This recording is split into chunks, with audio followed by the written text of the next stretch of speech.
per day. That's more than 500,000 illegal immigrants crossing the border every single month from more than 150 different countries across the globe.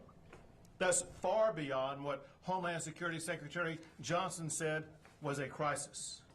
It is unprecedented and it's dangerous.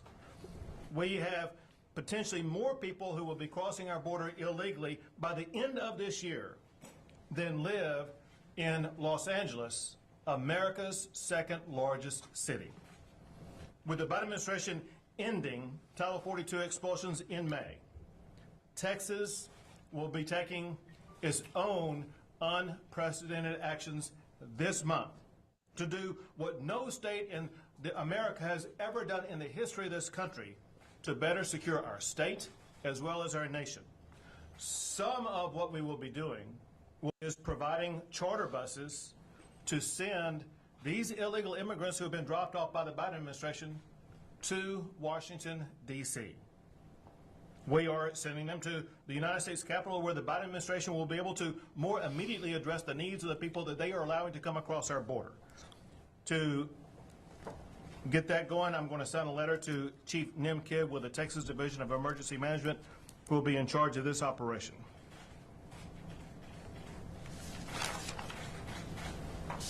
Together, and to recap on these, what Colonel McCraw is charged to do is, in this letter I say that I hereby direct the Texas Department of Public Safety to conduct enhanced safety inspections of vehicles as they cross international points of entry into Texas. These inspections should bring immediately, or should begin to immediately help ensure that Texans are not endangered by unsafe vehicles and their unsafe drivers.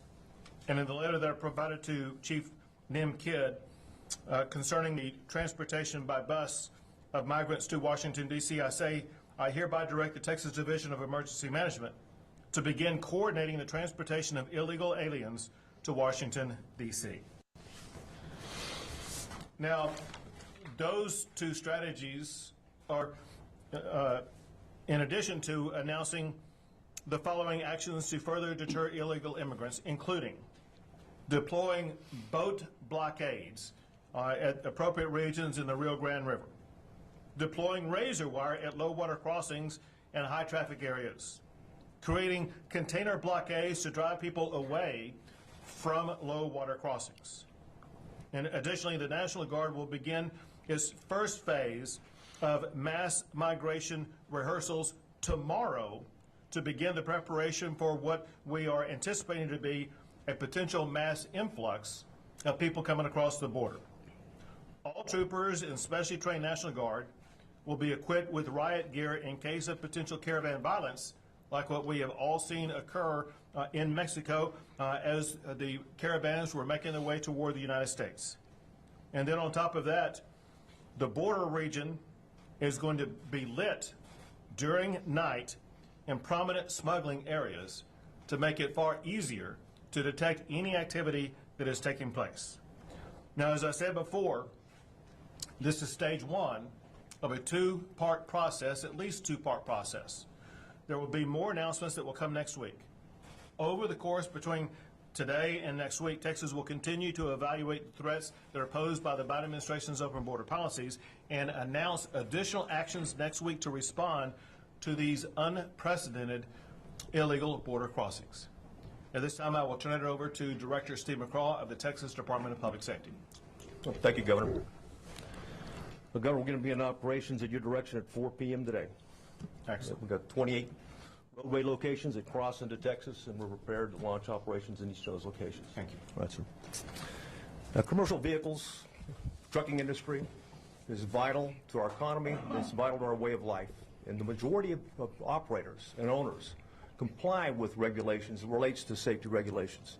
And that's vitally important because of their impact on Texas roadways and impact on Texas lives. The cartels could care less about that. They don't care about lives. They don't care about how many people they poison. They don't care how many people they kill. They care not. And they're not afraid of violating, and they have and will continue to do so, motor vehicle carrier laws, commercial vehicle enforcement laws. We've seen it most recently, and in fact it's been increasing, Governor, the amount of smuggling we've seen, the use of commercial vehicles that have come over, 62 people crammed into a tanker, or another 82 into a truck along those lines. And obviously, the vehicles are unsafe themselves, but they're even more unsafe because they're carrying people at the time. And the cartels have made it very clear to these drivers, you don't give up to the police. You immediately try to flee from the police. You get these things called bailouts, where the driver leaves and the vehicle continues on. It risks the lives of not only the people that are on board, but also the community.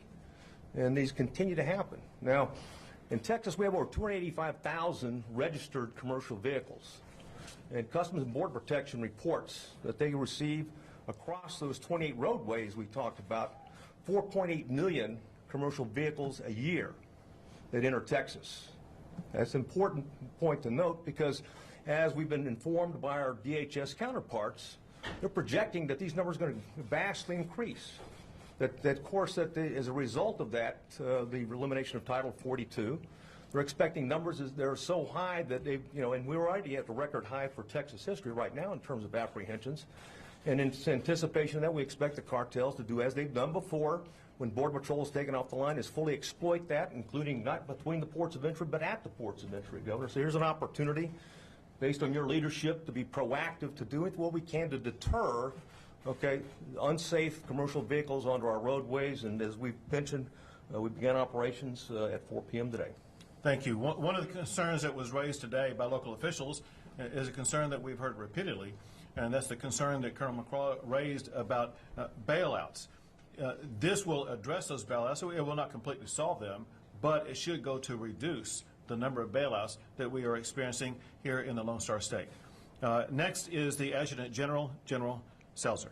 Thank you, Governor.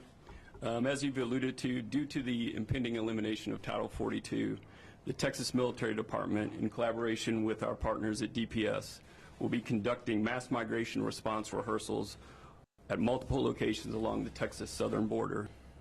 These iterative rehearsals will commence tomorrow in 5 locations and continue well into May. We will practice employing maritime, engineering, and civil disturbance capabilities along varied avenues of approach to Texas. For the maritime portion of this, as the Governor said, we are employing boats with DPS and Texas Parks and Wildlife to form a blockade on the river to keep people from crossing into Texas. For engineering capabilities, we'll be prepared to hastily put out concertina wire and produce concertina holding areas for anybody who should decide to attempt to cross into Texas. And then lastly, our civil disturbance capabilities will be in full force to have a non-lethal means of blocking people from entering the state. So if you're a caravan organizer and you think you're going to overwhelm or overrun a port of entry, we'll be there waiting for you. If you live in or along the southern border of Texas, you can anticipate to see increased military activity in the RGV along the Ansel Duas Bridge area, Eagle Pass, Del Rio, Laredo, and Zapata. Thank you, Governor. Thank you. Next is the Chief of the Texas Division of Emergency Management, Nim Kidd. Thank you, Governor. Our team has already begun communication with our local officials to identify pickup location points. Resources have been ordered, and we'll be ready to implement our part of this plan tomorrow morning. Great. Thank you. Any questions? Governor, what's your response to Senator Holstein? Go ahead. Can we talk about the resources allocated to local officials? I'm sure that you heard from the mayor in McAllen. We've had issues with capacity once migrants are released into cities, and we have run out of shelter at least over the summer. Are resources going to be allocated to address that? So in part, in response to what the state is doing concerning addressing border-related issues, there has been funding that has been made available to some local officials. One thing that we are making available, I think you mentioned the mayor of McAllen, is that right? One thing that we are making available to the mayor of McAllen, as opposed to McAllen having to shoulder the burden and cost of dealing with the incredibly large number of migrants that the Biden administration is basically just leaving there in McAllen. Texas is now offering the process of being able to deploy and move all those migrants by bus to Washington, D.C. Governor, the inspection points, what will that look like? How close to ports of entry will they be? And from a constitutional standpoint, why is it legal? I'll answer the second question, and I'll let the Colonel answer both questions. Listen, for the way that the Texas Department of Public Safety will go about this process, they have been through all the legal issues before. It will be happening in the state of Texas, not on the international boundary. So that this is occurring on Texas property, on Texas roadways, which the Texas Department of Public Safety is authorized by law to conduct inspections exactly like what they will be doing. They will conduct them in a way that will ensure that there will be no constitutional issues that can validly be raised against it. Of course, everyone always files a lawsuit. We wouldn't be surprised by a lawsuit, but we know that the process that will be used by the Texas Department of Public Safety will be upheld by the law. As it concerns exactly where they're located, how they will be conducted, that would be more appropriate to be answered by Colonel McCraw. Yes, sir. Well, first, they're not going to be on federal property. They won't be on the bridges where the Office of Field Operation operates. Where we've not even asked for permission to be able to operate there. It's going to be in Texas. And we already do this at these bridges anyway. We conduct safety checks. So we're really expanding it. And although we only do a small percentage right now, it's very important, especially in lieu of how many is coming across, how many came across in 2021, and the activity that we're seeing in terms of how they're being used for smuggling. But importantly, not just smuggling, because the purpose of a safety inspection is just that. It's the safety of that vehicle and the safety of that driver. So it's our job, when we talk about commercial vehicle enforcement, is to ensure that every commercial vehicle that comes across the international bridge onto Texas roadways is safe, and the driver is safe as well. If it's not, we'll put them out of service. As far as the notification, how will that happen from DPS to the truckers? As we do anytime they come off the bridge, we will direct that. They'll have plenty of forewarning in terms of what's happening, and we'll communicate that to them clearly. We'll use signage, but more importantly, we'll have troopers on the ground to be able to direct them. Is this going to be every vehicle coming into the state of Texas? We're going to ensure every commercial vehicle that enters the state of Texas is safe. How do you have sort of probable cause? We don't need probable cause to do safety commercial vehicle enforcement inspections, and that's what we're doing. It's not a subterfuge to locate crime. It's simply to make sure that those vehicles are safe when they enter Texas. I just want to make sure that's clear. Yeah. I also want to bring up the fact that Operation Lone Star is needing an additional $531 million. I guess we could speak to, is this something that we can see funded? And we're talking about these operations, both from DPS as well as the Texas Department of Emergency Management. Is there funding to make this happen consistently?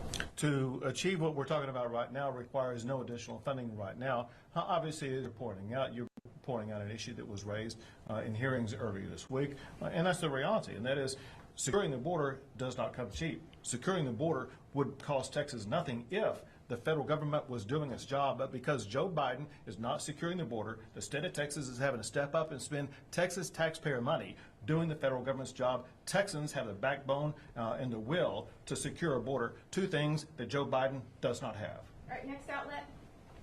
Yep. Regarding the charter buses, how many are we talking? When is it set to begin? And again, can you clarify, you're talking about migrants who are like mass released from the federal government into Texas towns that don't have the infrastructure for it. You're going to put them on charter buses and take them to D.C.?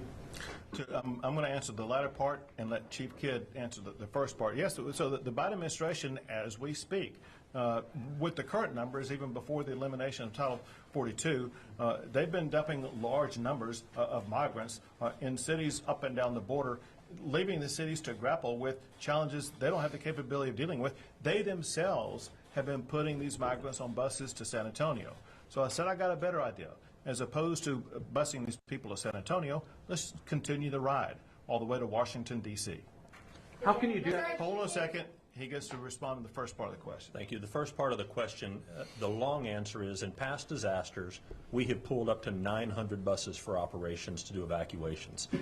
We will use as many buses as we need to follow the governor's direction to get this done. Two more questions. Is there a place in D.C. that you all are planning to send these migrants to? Is there a designated area you guys have in this plan? The first location will be the steps of the United States Capitol. Governor, all right, last question. Governor, there was reports today that you would declare an invasion and deputize National Guard and state troopers You didn't mention that today.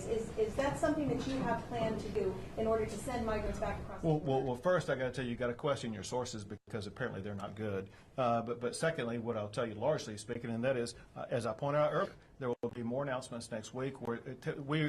Texas is evaluating every tool that we can possibly use, make sure that we are doing everything we can to secure the border. Period.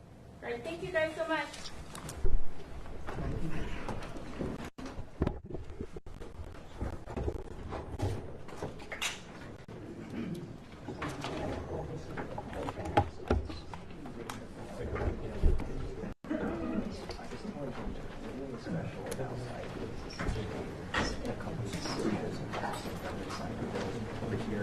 Possibly, if you want to, I'll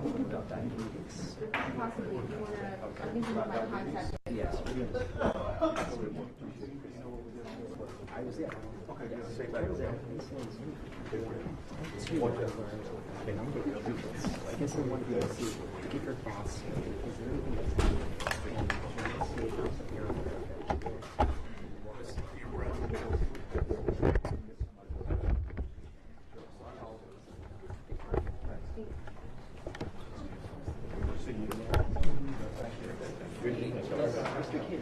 Smart. yeah, I appreciate it. Actually, just putting things together. Well, now we do what?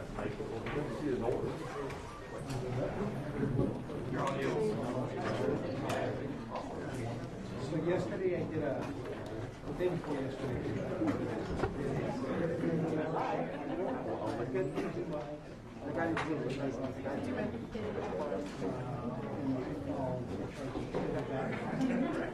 I got